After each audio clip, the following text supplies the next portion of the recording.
We will fight back against any kind of Orwellian online censorship law like the one that the previous Liberal government instituted. It was designed to create the possibility of preemptive arrests of people.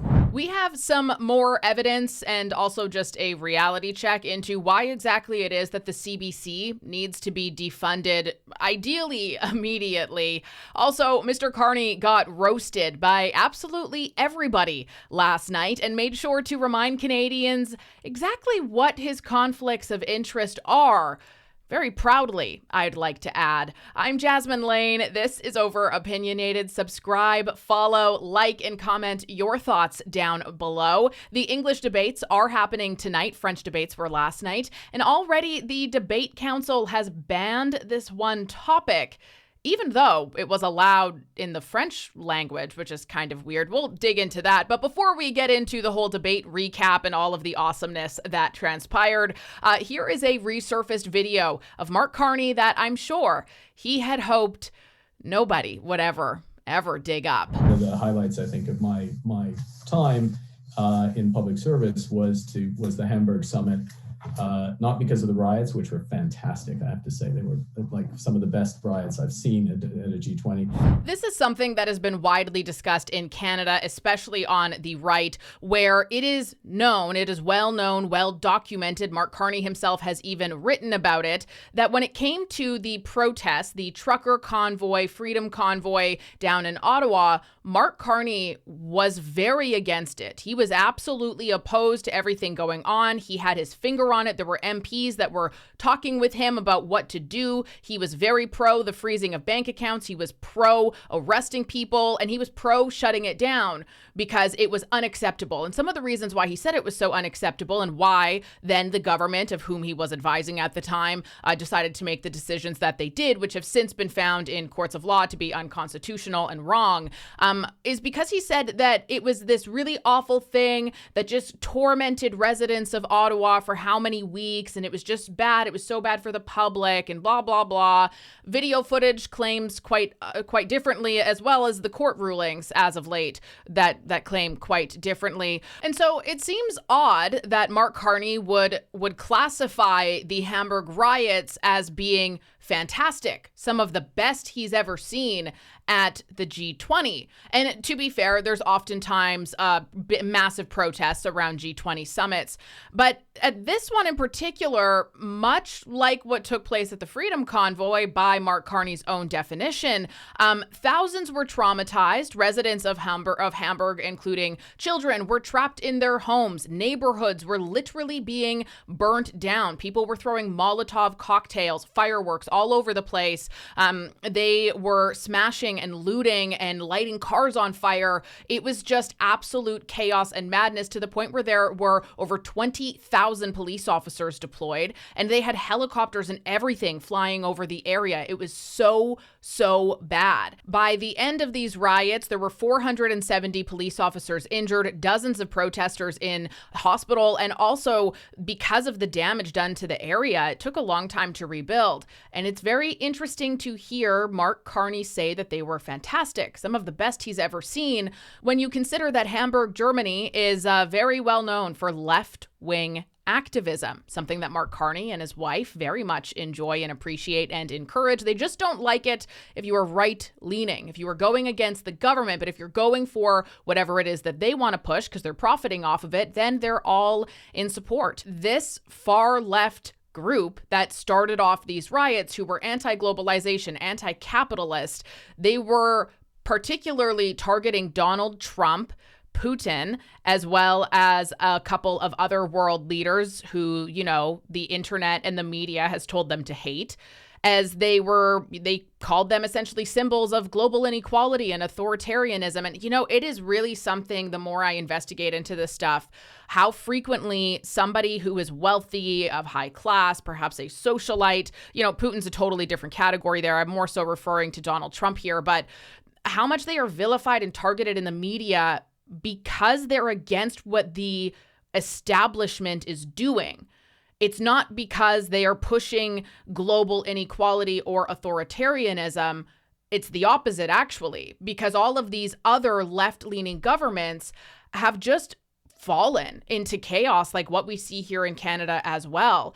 And so the fact that Mark Carney would say that this was awesome is deeply alarming, concerning, or perhaps really eye-opening into what kind of a transition Mark Carney actually wants and supports, and how far he may be willing to go to get there. Because the G20 riots in Hamburg were carried out by Black Bloc anarchists, anti-capitalist revolutionaries, radical environmentalists, and far-left groups who want to completely dismantle the Western economic system entirely.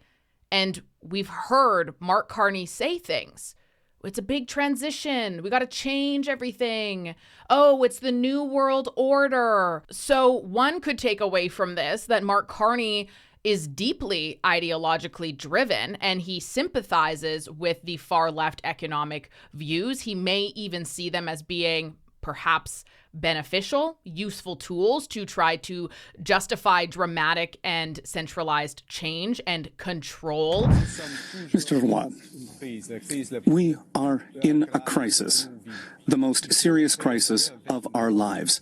You heard that, right? We're in the worst crisis of our lifetime. Well, that's weird, Mr. Carney, because like 7 days ago, you told me the worst crisis of my lifetime was climate change, but alrighty. And now the worst crisis of our lifetime is Donald Trump imposing tariffs? Reciprocal tariffs? What? Donald Trump wants free trade. He wants you to take your tariffs down. And you don't want to do that, so you're using that as the worst crisis of our lifetime. Again, brought to you by the Liberal government, who, much like Mark Carney, was much more loyal to the revolution trying to burn down the system than they were to the actual system. And it has really been something to witness in real time. And I'm at a point now fully where I do actually believe this. The people who are against the establishment because they have caught on to them and they see what they're doing are always painted as being the danger to society. But they're not the danger to society at all. They're the ones trying to save it. Yesterday, Mark Carney said it was dangerous to keep multiple murderers in jail for life. Mr. Carney, do you know what's dangerous? Murder is dangerous. What's dangerous is liberal laws that allow repeat murderers and repeat violent offenders to be released again and again on our streets. That is what's dangerous. You know what else is dangerous, Mr. Carney? Your house arrest law, passed by Liberals, which you want to keep in place, that allows the most violent predators to do their sentences in the comfort of their living room watching Netflix.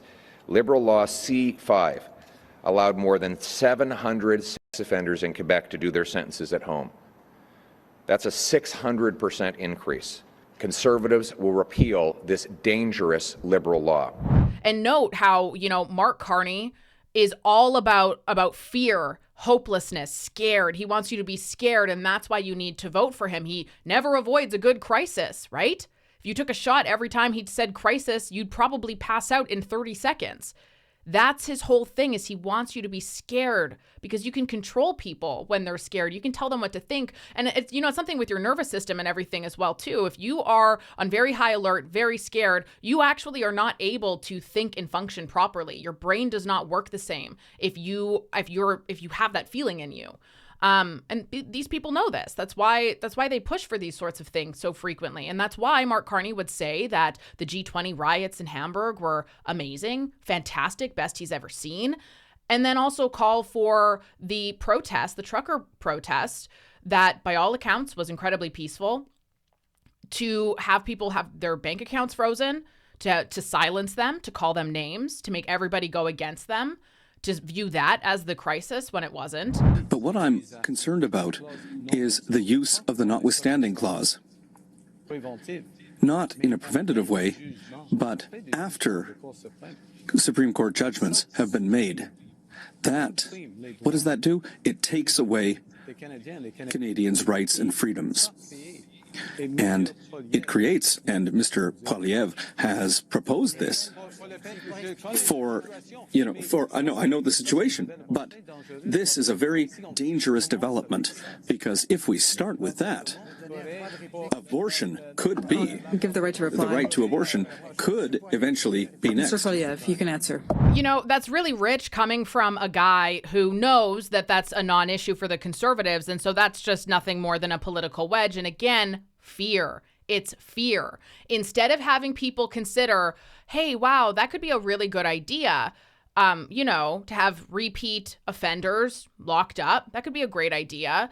Mark Carney says, oh, no, but wait, because maybe he could use it for that instead. And it's coming from the same guy who also said that he would unlock, emergency powers at one point. Sure, he was referencing development of our economy, even though he's not planning to build any pipelines. But you could use the exact same argument. Well, you said you were going to unleash emergency powers. Mr. Carney, I said in a case where a man kills 6 people in a premeditated way and the court released that person, that means he served 4 years for each life he took. The criminal in that case will be free in 50 years. You're talking about danger. That's what's dangerous. Liberal laws that allow criminals to circulate on our streets. I will never excuse for locking murderers up. No, I'm sorry, but you're trying to change the Canadian Constitution. All right, gentlemen. That's what you've proposed. I would use Section 33 to put an end to the crime that Liberals caused with their policies. Where will you stop? By stopping murderers, yes. And again, Mark Carney tries to use fear, and he tries to he's like literally trying to change logic here, which doesn't work because it's stupid, where he's trying to say that cutting taxes isn't going to help people. Huh? And Pierre Poilievre actually leaves Mark Carney silent with this one. Like, just watch his face. We need to fight in a trade war. We need to fight with counter tariffs. And all the money collected from our counter tariffs will go directly to workers and the businesses that are the most affected by this trade war. They won't be used for tax cuts the way that Mr. Poilievre is going to do. You always want to increase them. You're a Liberal. We want to cut taxes. Started as Prime Minister For a 4th Liberal term. I've just started. You were Justin Trudeau's economic advisor. Have you forgotten that? Honestly, let me cut in. And what exactly did he do when he was Trudeau's economic advisor? He tanked our economy. He created a crisis so that he could swoop on in and save us. But he also did things that absolutely benefited himself. Heat pumps is probably one of the best examples of that. Something that he's still talking about. Heat pumps are actually on his party platform. Funny, because Brookfield has invested in heat pumps. And then in last night's debate, he also mentioned another one that a lot of people have already circulated online because it's so obvious, but he actually named them this time. We have big nuclear companies, including Westinghouse, Candu, and others. So, fun fact, Brookfield owns a 51% interest in Westinghouse, which is just fascinating because Mark Carney said earlier this week how, he has no conflicts of interest. I've done everything to make sure that I meet all of the requirements. I've done them early with the ethics commissioner. We have screens set up. Mark Carney, if you have screens set up, how are you able to discuss anything about climate change, for one, let alone base the majority of your policy on it?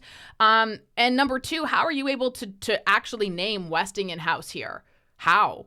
Clearly, you don't have screens set up. You're actively promoting them right now. Moving on ever so slightly. So last night, immigration was a point of conversation. Mark Carney said something to the effect of it's Canadians' responsibility to welcome as many immigrants as possible. Pierre Poilievre said, no, it's not. We have a really great clip from him coming up about that afterwards here. But also the leaders' debates actually axed immigration from the English program, and they did not give a reason as to why. It just means that English-speaking Canadians will not hear how any of the leaders will debate immigration policy ahead of their vote, which is interesting. So at least there is translations available for the Francophone debate, but a weird decision nonetheless, in my view. And I also have to say that I reject the Century Initiative, which is a Liberal policy to balloon Canada's population to 100 million people. That's extreme. So, do the Liberals have a plan to increase Canada's population to 100 million? The short answer is no. That number comes from a 2019 report from a nonprofit group called the Century Initiative, who are arguing that Canada needs to hit the 100 million mark by the year 2100 in order to supercharge the economy. It's not a Liberal policy. Carney has attended Century Initiative events in the past, and he recently appointed the group's co-founder to his Council of Advisors on Canada-US relations. But Carney has never indicated that he supports the 100 million figure. Mark Carney has spoken at their events about the Century Initiative. He goes and hires this guy as an advisor. Weird. What if he just founded the Century Initiative or co-founded it? How is he going to help us with U.S.-Canada relations? That doesn't really make any sense at all, does it? And I think it's pretty easy to say guilty by association here, because it's not just association. You're guilty by actively participating, Mr. Carney, and there are hours of video footage of you at these meetings. Do you believe that foreign nationals, that is, people who are not Canadian citizens, should be deported for participating in these hate marches or other pro-Hamas activities that don't rise to the level of a crime? Well, what I have said is when there is a crime involved, including crimes of vandalism, that visitors to Canada should be deported. You simply can't come here and firebomb a Jewish bakery or someone's home or smash windows out of a political riot and expect to stay in this country if you are on a visitor visa. We will be bringing in tougher laws to penalize those who are permanent residents and citizens who break laws and harm our communities. But look, this is the disintegration we have witnessed after the lost Liberal decade. Everybody is divided. This group is divided against that group. There is crime and chaos in our streets. The Liberals have promoted this division by saying one thing to one group and then exactly the opposite to a different group. We had a tradition in this country before this government where you could come from places, the conflict-ridden places in the world, and you would leave the fight behind. You might have a debate about the politics of that place when you sat down in a coffee shop in Montreal or Toronto, but it never overflowed into street violence. We need to get back to that. You should know, we welcome people to this country. Sure, bring your culture, bring your traditions, bring your family, but do not bring foreign conflicts onto our streets. We're going to have peaceful streets again, and we're going to be united. All of us should consider ourselves Canadian first and put foreign divisions behind us. The post-debate scrums were dominated by right-wing media groups who flooded leaders with questions on topics unrelated to the debate. One did ask Carney if he felt Trudeau was a good prime minister. Carney said that he was, and that they have shared values, including taking care of Canadians, reconciliation, and equality. It's funny how legacy media and the Liberal Party as well will always smear individuals who are not aligned with the same narrative as being right-wing extremists. You're a right-wing independent journalist.